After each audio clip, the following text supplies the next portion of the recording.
Pergunte ao doutor. Oferecimento: Hospital Monte Sinai, cirurgia robótica e referência em alta complexidade. Reumato Center, centro de referência em reumatologia e terapia infusional. E Associação de Diabéticos, muito além do cuidado com diabetes. Cuidamos de você e da sua família. Nas últimas semanas, muito se falou sobre a chegada do Mounjaro. É mais uma caneta aprovada para o tratamento de diabetes tipo 2, mas também que tem ganhado destaque no controle da obesidade. Assim como o Ozempic, Saxenda e o Wegovy, o Mounjaro entra em uma nova geração de medicamentos que revolucionaram o tratamento da obesidade. Bom, vamos conversar com quem entende do assunto. A nossa convidada hoje é a médica Estefânia Neves Escapim.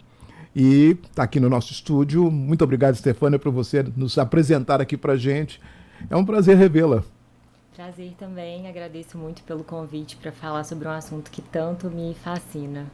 Pois é, Estefânia, o que o Mounjaro tem de diferente em relação a essas outras canetas? Primeiro, assim, é uma caneta mesmo, que esses remédios, né? Esses medicamentos, né? São administrados em canetas, né? Uma injeção subcutânea, que é aquela agulha pequenininha que a gente usa para insulina, né?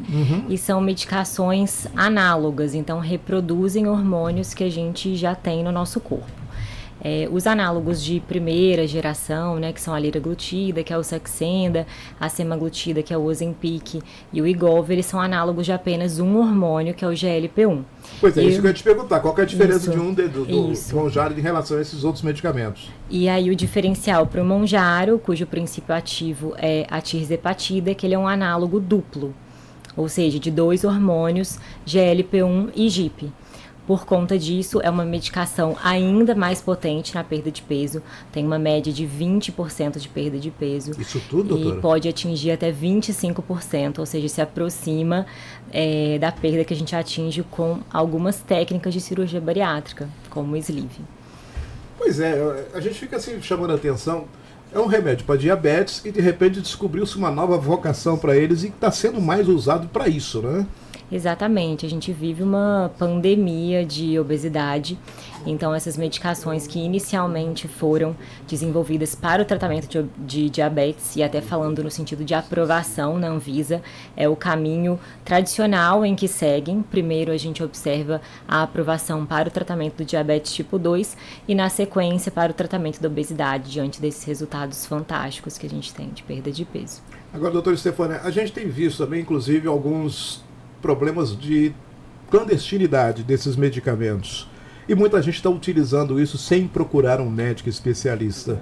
Eu queria que você recomendasse às pessoas, alertando-as sobre o risco de não se procurar um especialista, o que pode acontecer.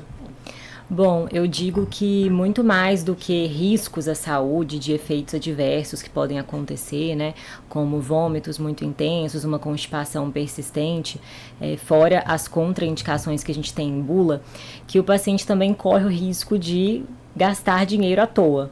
Porque hoje a gente aborda o tratamento da obesidade com base em fenótipos, em padrões alimentares. Então pode ser que a medicação mais potente não seja a que vai gerar maior resultado, maior perda de peso para aquele paciente. Então cada um tem um biotipo, né? Não adianta você pegar a mesma dosagem minha e de repente não é por aí. Exatamente, não tem uma fórmula, aquela coisa de a minha amiga usou e perdeu tanto peso. Pode ser que para você seja muito diferente e que para o seu caso, para o seu padrão alimentar, uma outra medicação seja muito mais eficaz. Isso deve valer também para as contraindicações, porque o que pode ser contraindicado para um paciente não necessariamente é para o outro também. Exatamente. Algo muito bacana dessas medicações, dos análogos, é que diferente das medicações anti-obesidade que a gente tinha há alguns anos, né, que ofereciam, em alguns casos, aumento do risco cardiovascular, de eventos cardiovasculares, são medicações muito seguras, que têm poucas contraindicações, que seria a história pessoal ou familiar do câncer medular de tireoide, uma história de neoplasia endócrina múltipla, fora a questão de alergia aos ativos, né, presentes na medicação. Mas, no geral, são medicações estudadas muito além da endocrinologia, do tratamento da obesidade e do diabetes, mas também como adjuvantes no tratamento da insuficiência cardíaca, de doenças renais, tem sido estudado até no sentido de neurocognição, para doenças neurodegenerativas, então a gente ainda deve descobrir muitos benefícios associados a essas medicações. Ou seja, é fundamental procurar um especialista. Não banque o curioso porque pode ter problemas. Exatamente, é o que mais a gente tem visto, principalmente porque até uma resolução recente da Anvisa, essas medicações eram comercializadas sem a necessidade de apresentação de receita e retenção de receita em farmácia. Agora tem, né? E né? agora sim, a partir de agora, todos os análogos, não só esse mais recente, o Mounjaro, mas como os anteriores, precisarão da receita médica. Agora, doutora, como é definido assim, qual que é o melhor medicamento? Porque tem um tratamento também que não necessita, você que trabalha com isso, não necessita necessariamente de uma aplicação. A pessoa pode ter um trabalho mais, uma alimentação sadia, essas coisas. Você conversa também com isso com o seu paciente? Com certeza, sim. Exercício físico e uma alimentação balanceada são a base. O que mudou na nossa abordagem é que a gente entende que como a obesidade é uma doença extremamente complexa, tem uma fisiopatologia que ainda a gente não compreendeu completamente, que muitos pacientes precisarão da medicação logo no início do tratamento para que eles consigam aderir a essa mudança de estilo de vida. Mas claro que isso sempre será a base. E quando a gente escolhe medicações hoje, como eu havia mencionado anteriormente, a gente se baseia no padrão alimentar, no fenótipo de comportamento alimentar. E isso envolve uma anamnese minuciosa, uma avaliação daquele paciente para entender, entre aspas, qual que é o ponto fraco dele. Se é um paciente que come mais volume, se ele belisca doce, se ele belisca salgado, tudo isso vai determinar, vai influenciar a escolha da medicação mais adequada. Recentemente a gente fez uma entrevista aqui sobre a questão da bariátrica. Muita gente faz a bariátrica, mas não pega uma educação alimentar posterior. E por consequência volta a engordar e aí cria-se um problema. Para quem usa esses medicamentos, também é preciso a pessoa saber que se alimentar adequadamente para esse medicamento ser apenas um fator de suporte e não uma necessidade básica ali?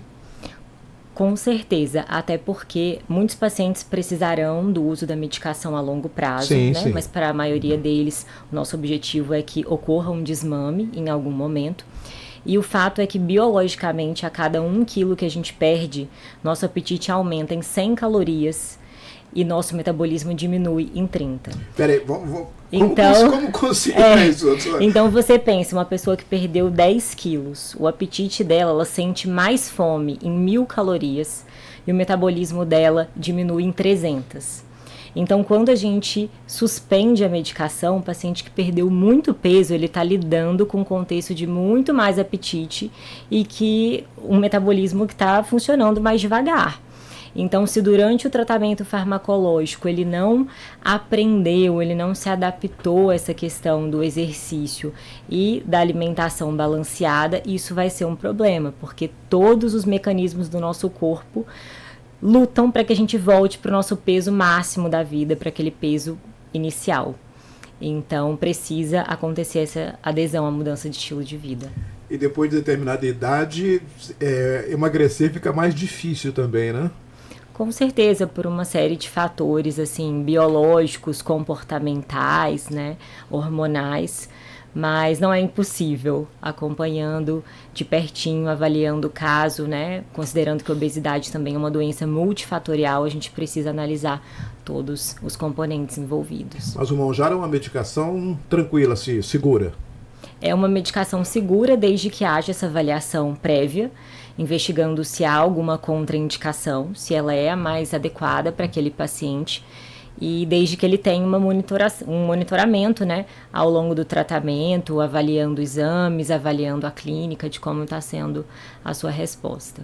Agora, essas medicações que eu falei agora há pouco, o Mounjaro, o Ozempic, tornou-se muito conhecido aí, em princípio era para diabetes 2.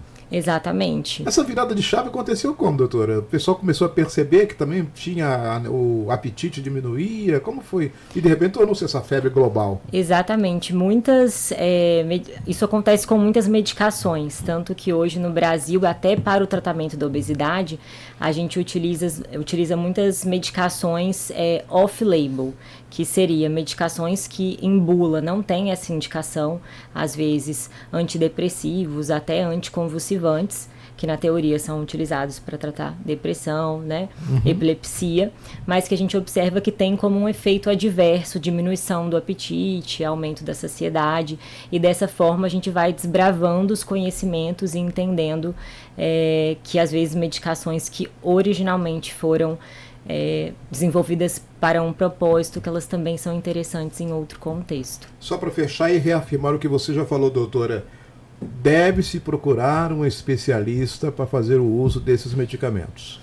Sem dúvidas, não é só porque vai precisar de receita, mas porque o acompanhamento de perto faz toda a diferença para garantir o uso com segurança e para que você também tenha o melhor resultado possível, porque quando a gente associa a medicação a estratégias de dieta, de exercício, de suplementação, a tendência é que o resultado seja muito melhor. Doutora Estefânia Neves Escapim, muito obrigado pela sua presença aqui na Rádio Transamérica. Vai voltar, viu? Porque esse assunto é do momento e de interesse coletivo. Porque muita gente está aí na base da curiosidade e pode ter problemas. E o acompanhamento de um especialista é vital, é estratégico. Sem dúvidas. Muito obrigada. Pergunte ao doutor. Oferecimento: Hospital Monte Sinai, cirurgia robótica e referência em alta complexidade. Reumato Center, centro de referência em reumatologia e terapia infusional. E Associação de Diabéticos, muito além do cuidado com diabetes. Cuidamos de você e da sua família.